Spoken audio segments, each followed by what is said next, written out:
वहाँ सामने हमारे भगवान शिव हैं, ये कुबेर जी हैं, ये जो है नर्मदेश्वर हैं, ये लाल रंग के नर्मदेश्वर हैं। इनको अवश्य पूजिएगा। और माता पार्वती बैठी हुई हैं, तो इनकी अलग पूजा कीजिए। इन पे जल गिरता रहना चाहिए पूरे नवरात्रों में, क्योंकि अंततः आप देखेंगे माँ ने जब से तपस्या की है तो 9 दिन में अंततः भगवान शिव को पाने के लिए की। और भगवान शिव को आप रोज़ अगर नमन करते रहेंगे, क्योंकि वो मृत्युंजय महादेव है, कहते हैं मृत्युंजय महादेव त्राहिमाम शरणागतम जन्म मृत्यु जरा रोग पीड़ितम कर्म बंधन। जय माता की। मेरा नाम है अरीना बेस्ट। मेरे साथ हमेशा की तरह है पंडित सुनील भारद्वाज जी। जय माता की। जय माता की। इस बार शारदीय नवरात्रे के बारे में हमें बताएंगे पंडित जी की घट स्थापना किस समय है और क्या है विधि पूजा की, और क्या है उपाय जो इस नवरात्रि हमें है करना, और क्या भोग लगना है माता रानी को। इन सब चीजों के बारे में बताने जाएंगे पंडित सुनील भारद्वाज जी। तो हमें सबसे पहले आप ये बताइए कि माता रानी का महत्व क्या है। देखें, नवरात्रे 4 होते हैं जी। 2 नवरात्रे गुप्त हैं, एक चैत्र के और एक के आश्विन के। आषाढ़ के और माघ के 2 गुप्त नवरात्रे भी होते हैं। उनका भी महत्व बराबर ही है, वो साधना के लिए कहे गए हैं। चैत्र के नवरात्रे में राम का जन्म हुआ है और यहाँ पर महिषासुर का वध हुआ है।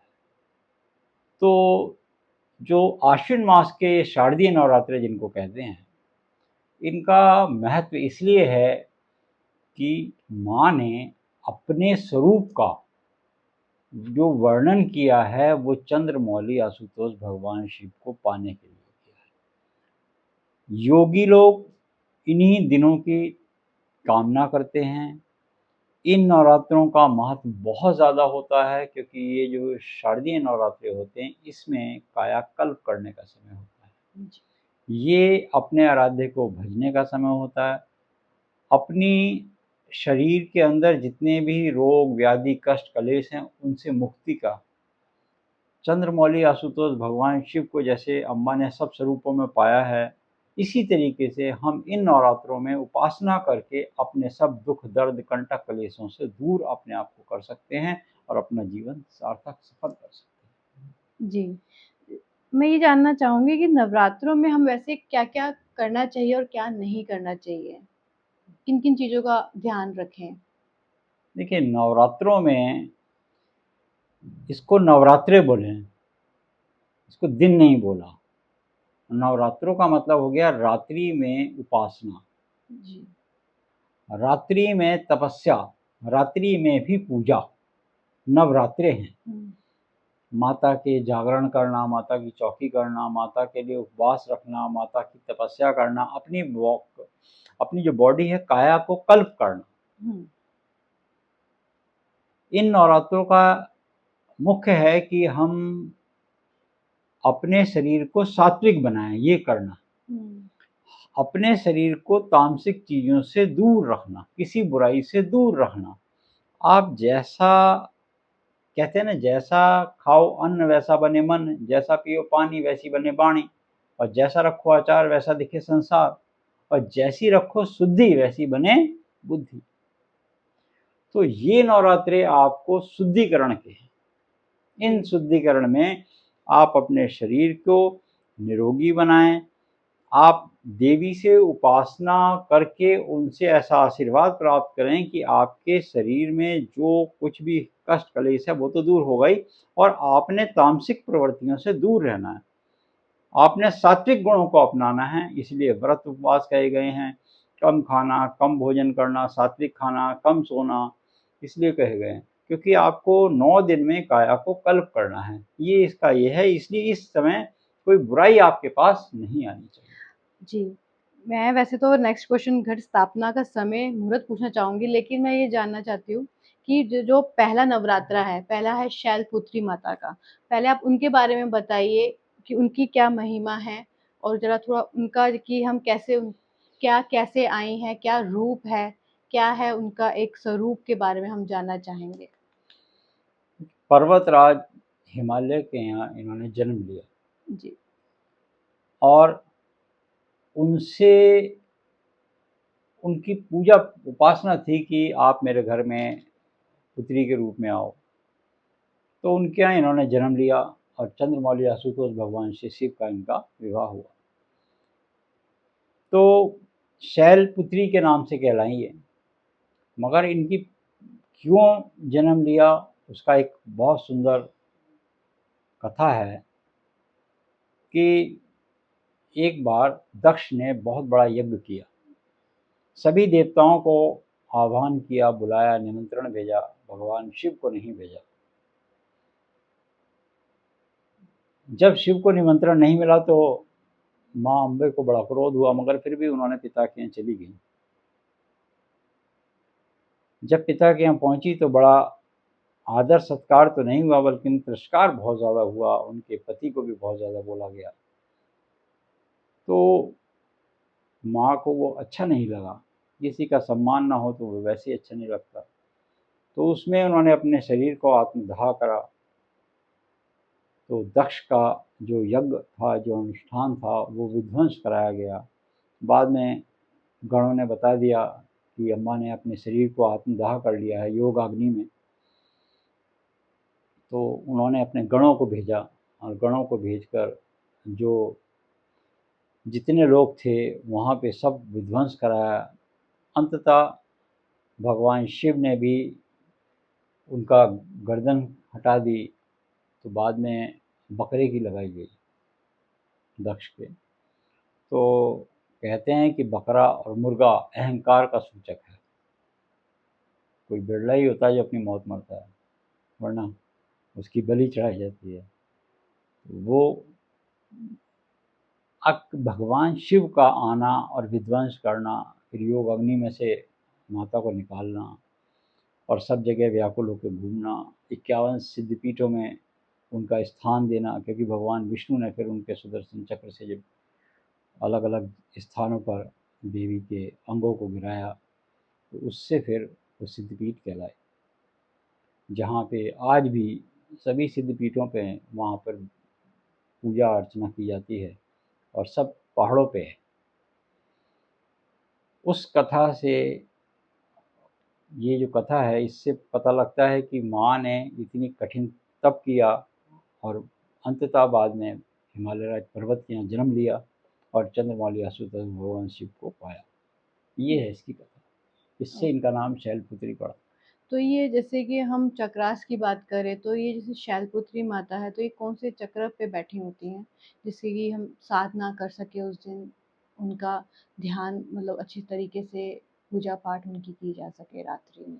देखिए, पहला जो माँ का नवरात्रि का दिन है, इसमें सबसे पहले तो मूलाधार चक्र से प्रारंभ होती है। जी। आप पद्मासन पर बैठ जाइए। पद्मासन पर बैठकर आपकी सांभवी मुद्रा होनी चाहिए। जी। सांभवी मुद्रा का मतलब होता है कि आधा जैसे आँख खुली हुई और आधी जैसे दोज का चाँद होता है ना, दोज के चाँद की तरह होती है, उस तरह की ये प्रतिमा आपकी होनी चाहिए। आँख आपकी आधी खुली आधी बंद, एक ध्यान की चरम सीमा। उसमें आपको प्राणायाम साधने के बाद यम नियम प्रत्याहार ध्यान धारणा समाधि तक जैसे पहुंच जाते, उस अवस्था में पहुंच जाए। उसमें मूलाधार चक्र को आपने जागृत करना चाहिए। जी। इसको कुंडलिनी जागरण भी बोला गया है। जी। मूलाधार चक्र को आप जागृत करते हैं तो ये आपका पहला चक्र होता है। इनमें मूलाधार से आप देखेंगे हर नवरात्रों में एक एक चक्र चलेगा और वो सहस्त्र तक पहुंच जाएगा। जी। तो सहस्त्र तक पहुंचने के लिए आपको पहला मूलाधार चक्र पे अपना ध्यान जो है जागृत करना चाहिए। जी। बहुत ही अच्छा आपने बताया शैलपुत्री माता का पहला दिन और माता का स्वरूप के बारे में हमने जाना। अब अब आप जैसे कि घटना जैसे कि कहेंगे कि घट स्थापना का समय है और उसका क्या समय है और किस समय ऐसा होता है ना कि एक समय सुबह का भी है या बीच का, मतलब कितने समय बीच में आएँगे जिस पे हम पूजा पाठ कर सकते हैं या घट अपनी स्थापना को हम ढंग से पूरी तरीके देखिए, से? यहाँ पंचांग के अनुसार 6:15 प्रातः से 7:22 तक का समय मिलेगा आपको, जिसमें आप घट स्थापना कर सकते हैं। बहुत अच्छा समय है ये आपके पास। जी। 1 घंटा 6 मिनट के करीब ये समय रहेगा आपके पास, जिसमें आप घट स्थापना कर सकते हैं। अगर किसी कारणवश आप 7:22 से आगे निकल जाते हैं, मान लीजिए आपको समय का अभाव है जी, वही मैं या जानना चाह रही या थी। नहीं आप कर पाए, तो उस अवस्था में एक अभिजीत मुहूर्त भी आपको मिलेगा, जिसमें 11:46 से लेके 12:33 तक का समय होगा। इस समय में भी आप घट स्थापना कर सकते हैं। घट स्थापना के बारे में हम आपको बता चुके हैं कि वो किस तरीके से आप घट स्थापना करें। जी। जैसे कि इससे अभी पता चल रहा है कि माता की सवारी किस में आ रही है, ये जी, बताइए। देखिए, सोमवार और रविवार को जब माता आती है तो हाथी पे आती है। वैसे तो माता का वाहन सिंह है। शनिवार और मंगलवार को अश्व पर आती है, घोड़े पे, अश्व घोड़े पे बोलते हैं। वहीं गुरुवार और शुक्रवार को डोली, जिसको पालकी बोलते हैं। इस बार तो गुरुवार को है। बुधवार को नौका पे आती है। डोली और पालकी जो एक ही शब्द है, ये अच्छा नहीं होता। ये आपके लिए बहुत कष्टकारी होता है। ये एक महामारी को निमंत्रण देता है, कष्टकारी करता है, आपस में विरोधाभास करेगा, एक न एक कष्ट बना के रखेगा, यहाँ तक कि अर्थव्यवस्था को बहुत हिला के रखेगा। ये गिरावट बहुत करेगा, लड़ाई बहुत करेगा, मार्केट में मंदी तेज़ी से व्याकुलता बहुत बढ़ाएगा, क्योंकि डोली पे माता का आना अच्छा नहीं। ओके, तो इसमें हम माता को इस बार भोग क्या लगाएं? देखिए, पहली जो माँ का है वो आपको गऊ का घी देना चाहिए, रोगों से मुक्ति के लिए। लाल रंग के आसन पर बैठे हैं, रोगों से मुक्ति के लिए माँ का प्रिय भोग है घी। घी का माँ को मुख में थोड़ा सा सेवन कराने। यूँ तो वैसे गाय का घी अगर आपको मिल जाए तो उस गाय के घी से होम कीजिए, हवन कीजिए, जोत जलाइए, अखंड जोत जलाइए, वो माँ को बहुत प्रिय है। घी माँ को प्रथम दिन रोगों से मुक्ति के लिए कहा गया है। देवी भागवत में लिखा है कि रोगों से अगर मुक्ति चाहिए तो प्रथम दिन माँ को घी का भोग लगाना चाहिए। कोई व्यक्ति किसी साध्य असाध्य रोग से पीड़ित है और वो रोगों से मुक्त होना चाहता है तो प्रथम दिन वो गाय के घी का माँ को सेवन कराए। अब जैसे लोग घट स्थापना करेंगे तो पूजा विधि जानना चाहेंगे कि उसमें हम कैसे पूजा विधि? माता रानी के शारदीय नवरात्र, कोई भी नवरात्रे हैं तो हम माता रानी को ईशान दिशा में बिठाते हैं। सुंदर आसन मंडप बनाइए, सुंदर माँ को विराजिए। माँ को विराजने, अगर आपके पास माँ की चौकी है या कोई बगलामुखी चौकी है, श्री यंत्र है, माँ के सामने सम्मुख रख सकते हैं। और बहुत सुंदर माँ की एक थाली बनाइए। और थाली किस प्रकार बनाते हैं ये भी आप देख लीजिए। थाली बनाने के लिए माँ का ये हम इस तरीके से प्रतीक बनाते हैं माँ का। ये जैसे हम बना रहे हैं यहाँ पे, आप ये देखें, आप भी घर में बना सकते हैं इसको। इसको आप सरलता से माँ का ये प्रतीक बना सकते हैं। ये देखिए, इसको आप बड़े आसानी से घर में रोली से बनाइए और इसके ऊपर आप अखंड जोत जलाएं। इसके ऊपर ये माँ का आपके पास एक नाम आ गया, इसमें सब जगह माँ लिख सकते हैं आप ऐसे। ये माँ, सब जगह माँ का। और आपके मन में मंथन चलता रहना चाहिए कि माँ अब हमारे घर में 9 दिन के लिए वास करेगी। इस तरीके से आपने ये थाली सुंदर बना ली। इस थाली पर माँ का आप आसन लगाइए, माँ को यहाँ विराजिए। अगर आपके पास कोई प्रतिमा है तो प्रतिदिन ऐसी एक थाली बनाइए और माँ के सीधे हाथ की तरफ, यानी कि आपके जब आप बैठेंगे तो ईशान की तरफ, माँ के उत्तर पूर्व में मंदिर बनाया, माँ का स्थान दिया, ईशान की तरफ हमने कलश स्थापना करनी है। कलश स्थापना करने के लिए कलश में जल ले ली, गंगा जल ले लिए, लौंग डाल दीजिए, इसमें आम के पत्ते लगा दिए, थोड़े से इसमें से अक्षर डाल दीजिए और यहाँ श्रीफल कपड़े में बांध के कुछ दक्षिणा इसमें रख के आप रख सकते हैं। इस पे भी आप माँ का ये माँ का आसन है। इस तरीके से इसमें भी ये बिंदियाँ लगा दीजिए, ये माँ का आपने आसन बना लिया। ऐसे ही यहाँ सप्त जीवा धीमहि तन्नो अग्नि प्रचोदयात्, यहाँ पर आपने माँ की ये ज्योत प्रकट करी। ये माँ के उल्टे हाथ की तरफ होगा, आपके सीधे हाथ की तरफ होगा, जिसको अग्नेय स्थान बोलते हैं, जिसको साउथ ईस्ट कोना बोलते हैं, वहाँ आपने ज्योत प्रचंड करी। जिसको ईशान नॉर्थ ईस्ट कोना बोलते हैं, उसमें आपने कलश रखा। वो जल का स्थान कहा गया है। जल के स्थान पे जल को रखिए, अग्नि स्थान पर ज्योत प्रचंड कीजिए, बीच में माँ को बिठाइए। और आपके पास कोई चौकी है कि ब्रास की चौकी है, किसी भी मेटल की चौकी, जैसे यहाँ बगलामुखी चौकी है, तो बगलामुखी चौकी में ये हमने पीले पुष्प यहाँ रखे हैं, पीले पुष्प माँ को चढ़ाए हैं, तो पीले पुष्प यहाँ माँ को आप चढ़ा सकते हैं। बाकी आपके समस्त जितने भगवान हैं, माँ को आपने उत्तर पूरब में बिठा लिया। अब आपने माँ को ऋतुफलम ये भी रखिएगा माँ के पास, और माँ के पास आप पुष्प इनके चारों तरफ अखंड ज्योत भी अगर आप जलाना चाहते हैं, तो अखंड ज्योत भी आप साउथ ईस्ट में माँ के उल्टे हाथ की तरफ, अपने सीधे हाथ की तरफ आप रख सकते हैं, वहाँ पर जला सकते हैं अखंड ज्योत। अखंड ज्योत जलाने के लिए आपने गाय के घी से निर्मित अगर है तो उसका आप इस्तेमाल करें, गाय का जो घी होता है गऊ का, क्योंकि गाय का जितना भी पंचगव्य कहा गया है उसको माँ को बहुत प्रिय है।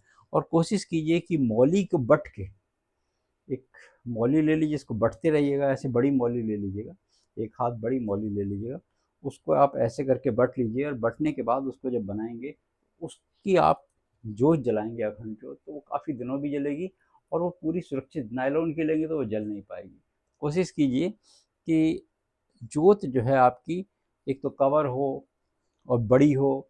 यहाँ पे अखंड जोत जब हम जलाएंगे तो अखंड जोत पूरी कवर की हुई होगी। ऐसे ही कलश का स्थान जैसे हमने बताया, कलश में आपको प्रतिदिन कलश बदलना है तो वो अलग रखिए। ये कलश आपका 9 दिन तक रखा रहेगा, इसके बाद ये नारियल जो है वो भोग में लगेगा।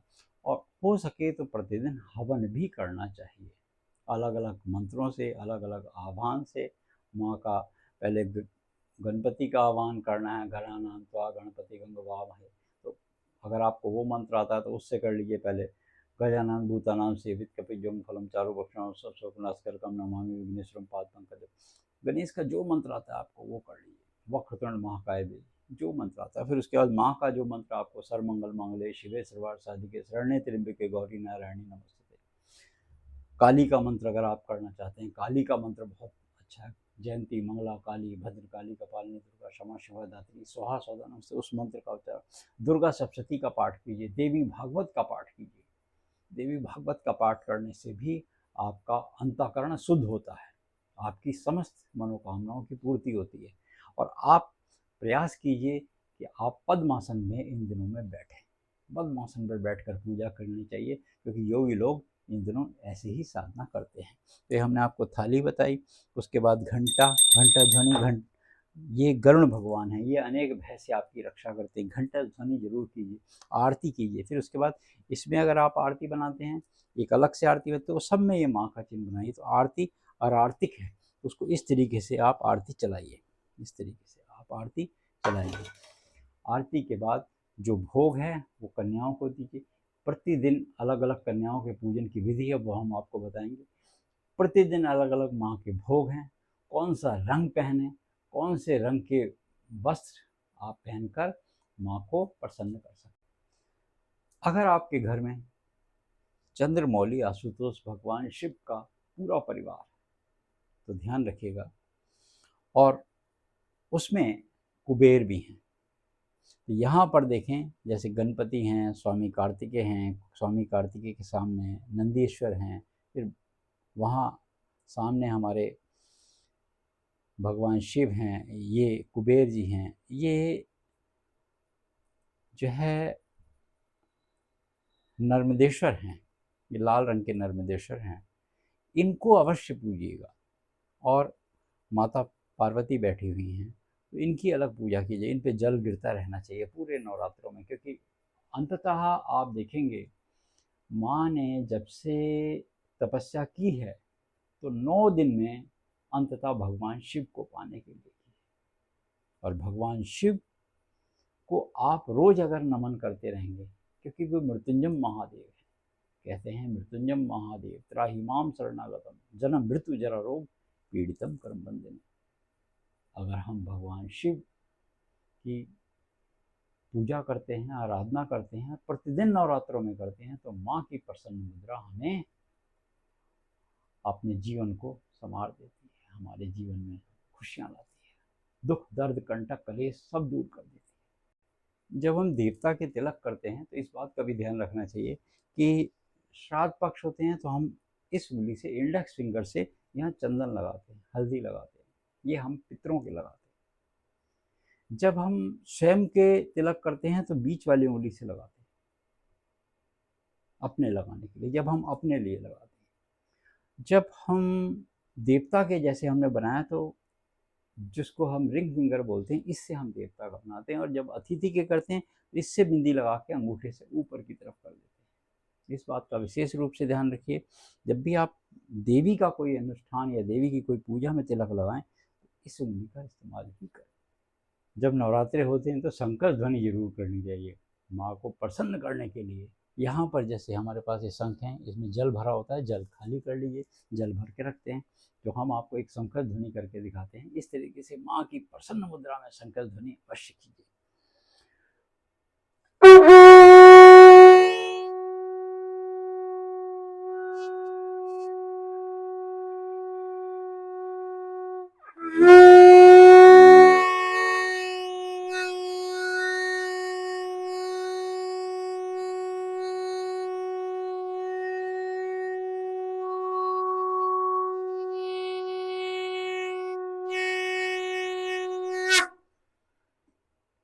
जब शंकर ध्वनि करें तो माँ का मंत्र मन में गुनगुनाएं।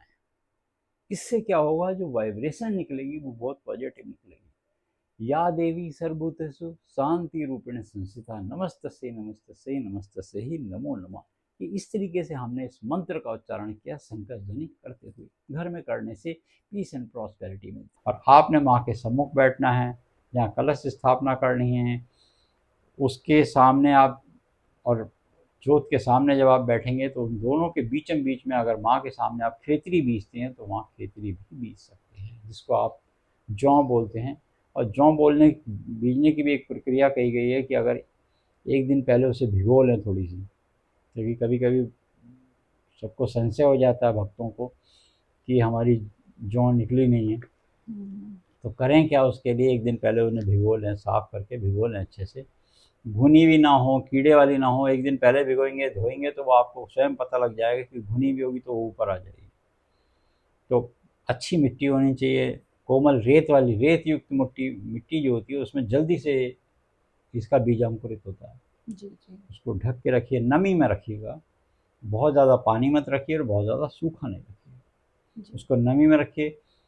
और जब बनाएं तो माँ का चिन्ह बना लीजिए, माँ का चिन्ह बना के उसके ऊपर रख लीजिए, उसको अच्छे से किसी लकड़ियों से कुछ खड़ा करके उसके ऊपर लाल कपड़े से, माँ को लाल, ये रंग बहुत प्रिय है, उस लाल रंग से ढक लीजिए, क्योंकि प्रथम दिन भी माँ को लाल रंग बहुत प्रिय है। अब प्रथम दिन है तो माँ को कौन से फूल चढ़ाने चाहिए? लाल रंग के पुष्प चढ़ाने चाहिए प्रथम दिन माँ को, लाल रंग के पुष्प। हमने बताया आज का दिन माँ को लाल रंग बहुत प्रिय है, तो लाल रंग के आपको कनेर के पुष्प मिल जाएं, गुलाब के पुष्प मिल जाएं, उसकी एक सुंदर माला लेके माँ का मंडप सजाएं, माँ को आप उस लाल पुष्पों से सजाएं, तो वो आपके लिए हितकारी रहेगा। वो आपके ऑरा को बहुत अच्छा होगा, वो आपकी एनर्जी को बहुत पॉजिटिव बनाएगा और नेगेटिव एनर्जी को खुद दूर करेगा। जी। अब जैसे लोग व्रत रखना चाहते हैं, फास्ट रखना चाहते हैं, और कोई रख पाते हैं, नहीं रखते, लेकिन मन से पूजा कर रहे हैं, तो ज़रूरी है कि पूरे ही व्रत लोग रखें, या पहला आखिरी जैसे जोड़ा रखा जाता है तो वो रख के भी कर सकते हैं?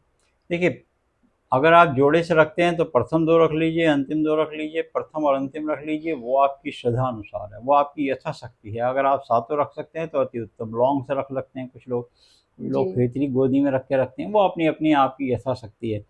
रोगी, गर्भवती महिला और वृद्ध, इनको और बालकों को भी माता रानी ने विशेष छूट दी है।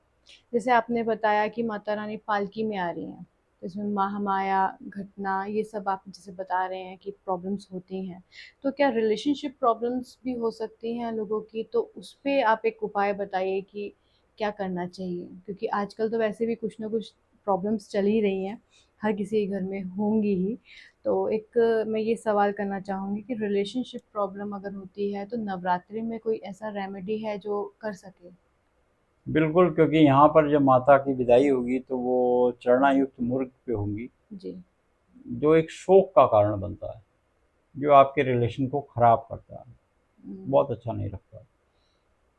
आपके संबंध अच्छे नहीं होने देगा। आपके चाहे आप रोज़गार करते हों, कारोबार करते हों, व्यापारी हों या जो भी नौकरी करते हैं, कहीं पे भी करते हैं, तो आपको स्वयं ये पता होना चाहिए कि मेरे को रिलेशन अपने कैसे रखने हैं।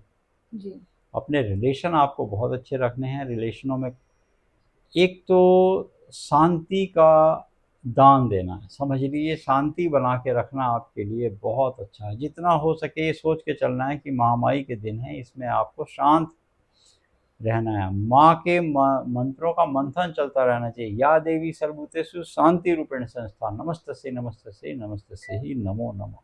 क्योंकि अगर आप शांति नहीं रखेंगे तो आपको कष्ट बना रहेगा। और रिलेशन के लिए सबसे ज़रूरी है शांति। और इन दिनों में स्त्री वर्ग का वैसे भी अपमान ना करें तो अच्छा है।